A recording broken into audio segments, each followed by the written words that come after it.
So this is one of my favorite seasons. It's one of my favorite times of year.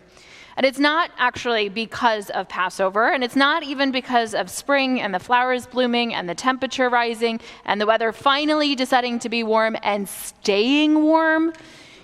This is the best time of the year because this is the season of cleaning. Does anyone else love cleaning the way that I love cleaning? It brings me such joy. Joy is like, what is wrong with you, Rabbi?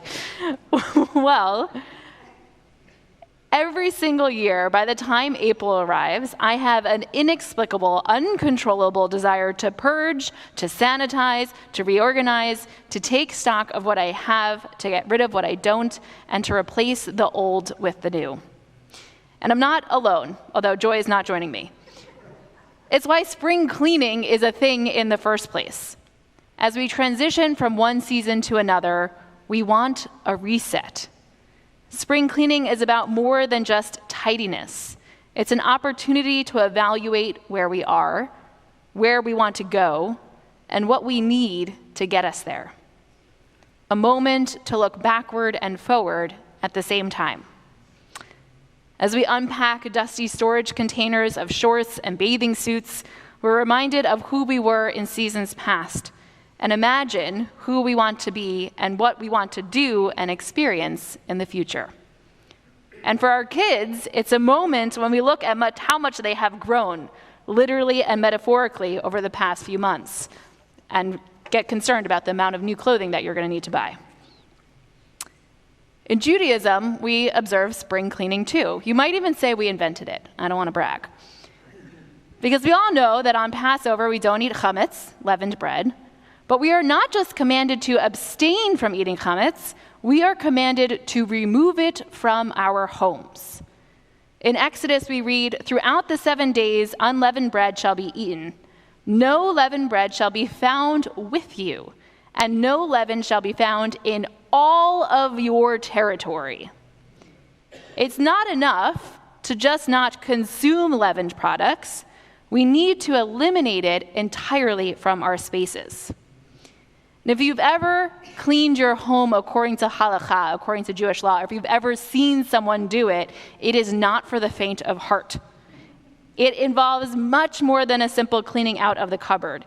It's a rigorous, physically demanding process of cleaning, wiping, boiling, sorting, burning, depending on how you go about it. It even involves some non-traditional cleaning supplies like a feather, a spoon, and a candle. When you stop and think about it, it should be enough to just not eat chametz, right? Why does it also need to be removed from our homes, and in such a meticulous and painstaking manner? And the answer lies in some of the deeper meanings behind the prohibition against chametz on Passover. Just as a quick review, okay? Why don't we eat chametz on Passover? You're cancer. Jeez.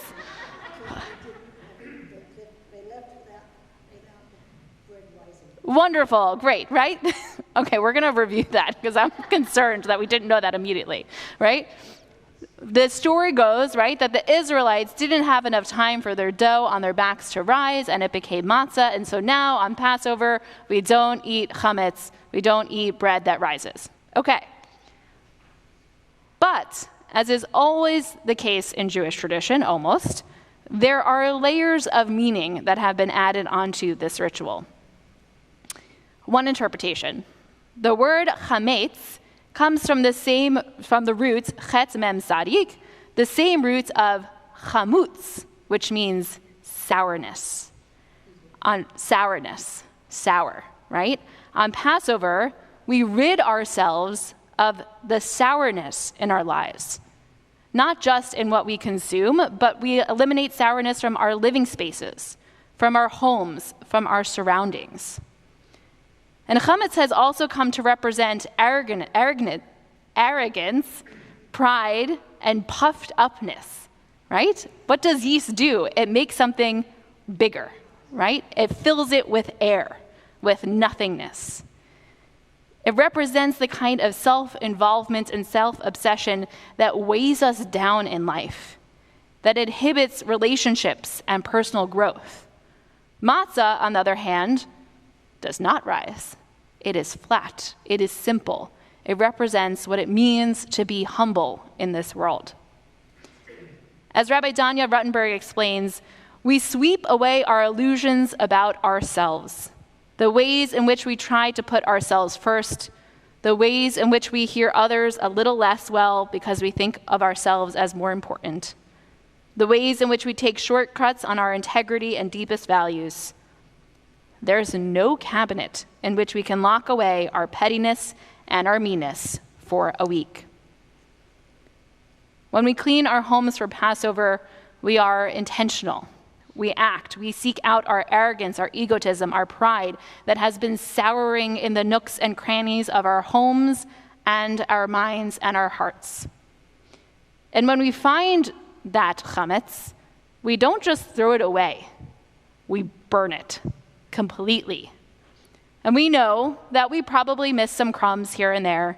And we know that immediately after Passover's over, there's going to be crumbs in between the couch cushions again. But the point isn't that it's going to be perfect.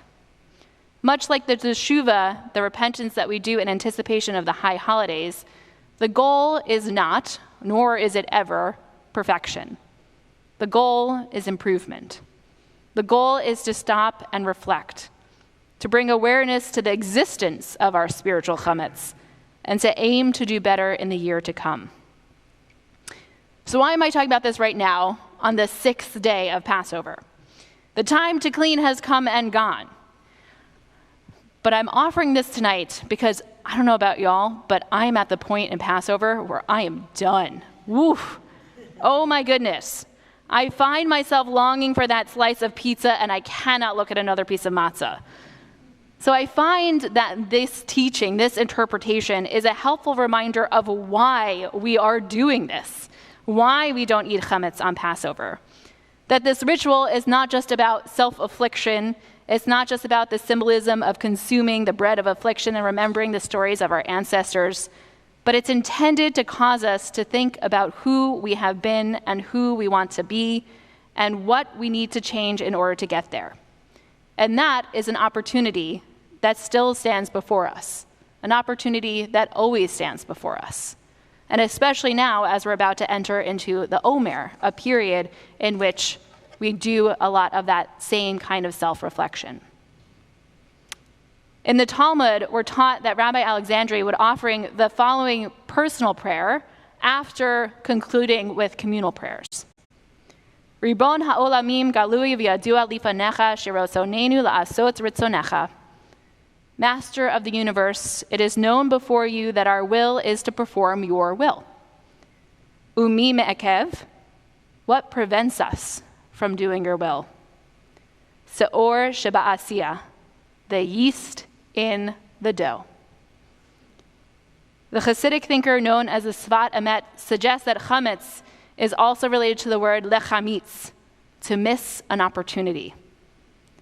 Let's learn from Svat Emet and from Rabbi Alexandri, may this opportunity not pass us by, but rather let us roll up our sleeves, pull out our flashlights, and explore some dark corners that we usually ignore, so that we might dust them off, clean them up, and start afresh.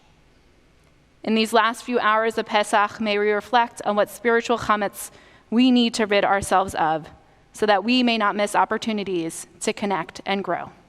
Shabbat Shalom and Pesach Sameach.